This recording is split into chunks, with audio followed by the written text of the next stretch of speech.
স্বামীজির আমার ভারত অমর ভারত থেকে পাঠ করছি। রনি মান্না, পৃষ্ঠা সংখ্যা 114।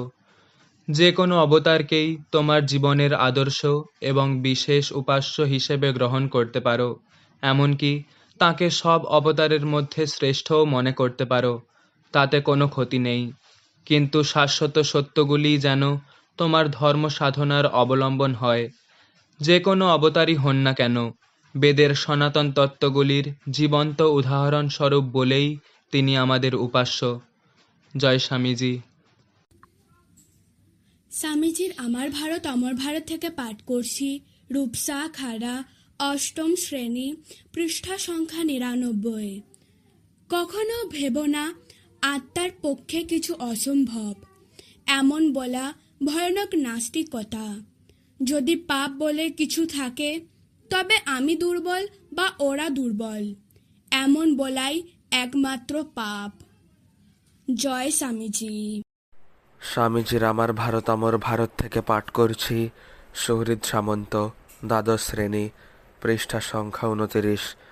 ভোগের ব্যাপারে কিভাবে সফলতা লাভ করা যায়, আমরা পাশ্চাত্য জাতির কাছে সে সম্বন্ধে কিছুটা শিখতে পারি, কিন্তু খুব সাবধানে এই শিক্ষা গ্রহণ করতে হবে। খুবই দুঃখের সঙ্গে আমাকে বলতে হচ্ছে, আজকাল আমরা পাশ্চাত্য শিক্ষায় শিক্ষিত যেসব লোক দেখি, তাদের প্রায় কারো জীবন খুব আশাপ্রদ নয়। এখন আমাদের একদিকে প্রাচীন হিন্দু সমাজ, অন্যদিকে আধুনিক ইউরোপীয় সভ্যতা। এই দুটির মধ্যে আমি প্রাচীন হিন্দু সমাজকেই বেছে নেব। জয় স্বামীজি। স্বামীজির পত্রাবলী থেকে পাঠ করছি। পৃষ্ঠা সংখ্যা 302। স্মৃতি মাইতি, 1895, নিউ ইয়র্ক থেকে আলাসিঙ্গাকে লেখা পত্রের অংশবিশেষ। তথাকথিত সমাজ সংস্কার নিয়ে মাথা ঘামিও না, কারণ গোড়ায় আধ্যাত্মিক সংস্কার না হলে কোনো প্রকার সংস্কারই হতে পারে না। তার কথা প্রচার করে যাও। সামাজিক কুসংস্কার এবং গলদ সম্বন্ধে ভালো মন্দ কিছু বলো না। হতাশ হও না, গুরুর উপর বিশ্বাস হারিও না, ভগবানের উপর বিশ্বাস হারিও না। হে বৎস, যতক্ষণ তোমার এই তিনটি জিনিস আছে, কিছুই তোমার অনিষ্ট করতে পারবে না। হে সাহসী বালকগণ, কাজ করে যাও। জয় স্বামীজি। স্বামীজির আমার ভারত অমর ভারত থেকে পাঠ করছি। পৃষ্ঠা সংখ্যা 27। অঙ্কুশ সামন্ত, সপ্তম শ্রেণী। যখনই ভারতবাসীরা ম্লেচ্ছ শব্দ আবিষ্কার করলো এবং অন্য জাতির সঙ্গে সব রকম সংস্রব ত্যাগ করলো, তখনই ভারতের অদৃষ্টে ঘোর সর্বনাশের সূত্রপাত হলো। জয় স্বামী বিবেকানন্দ। স্বামীজির আমার ভারত অমর ভারত থেকে পাঠ করছি। সৌমিকা দাস, দশম শ্রেণী, পৃষ্ঠা সংখ্যা 69। স্বার্থশূন্যতাই ভগবান। একজন সিংহাসনে বসে সোনার প্রাসাদে বাস করেও যদি সম্পূর্ণ নিঃস্বার্থ হন, তবে তিনি ঈশ্বরের মধ্যেই রয়েছেন। আর একজন হয়তো ছেঁড়া কাপড় পরে কুটিরে বাস করছেন, জগতে তার নিজস্ব কিছুই নেই। এত সব সত্ত্বেও তিনি যদি স্বার্থপর হন, তবে তিনি সংসারে ভীষণভাবে ডুবে আছেন। জয় স্বামীজি। স্বামীজির আমার ভারত অমর ভারত থেকে পাঠ করছি। রিমি মল্লিক, সপ্তম শ্রেণী, পৃষ্ঠা সংখ্যা 69।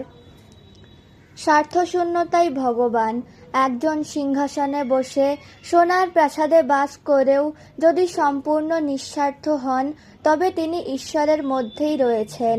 আর একজন হয়তো ছেঁড়া কাপড় পরে কুটিরে বাস করছেন, জগতে তার নিজস্ব কিছুই নেই।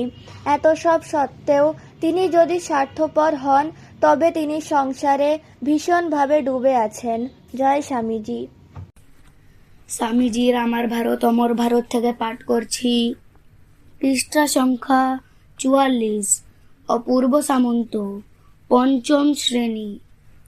মনকে রাশি রাশি তথ্য দিয়ে ভরে রাখার নাম শিক্ষা নয়। মনরূপ যন্ত্রটিকে সুষ্ঠুতর করে তোলা এবং তাকে সম্পূর্ণ বশীভূত করা, এই হলো শিক্ষার আদর্শ। জয় স্বামী বিবেকানন্দ। স্বামীজির আমার ভারত অমর ভারত থেকে পাঠ করছি। বর্ষা সাউ, দশম শ্রেণী, পৃষ্ঠা সংখ্যা 109। ধর্ম যে সর্বোচ্চ আদর্শ, এ তো সত্যি, কিন্তু আমি এখানে সে কথা বলছি না। আমি বলছি ভারতবর্ষে কাজ করবার পক্ষে ধর্মই একমাত্র উপায়। ভারতীয় বিভিন্ন ধর্মের সমন্বয় সাধনই ভবিষ্যৎ ভারত গঠনের প্রথম কর্মসূচি। জয় স্বামীজি।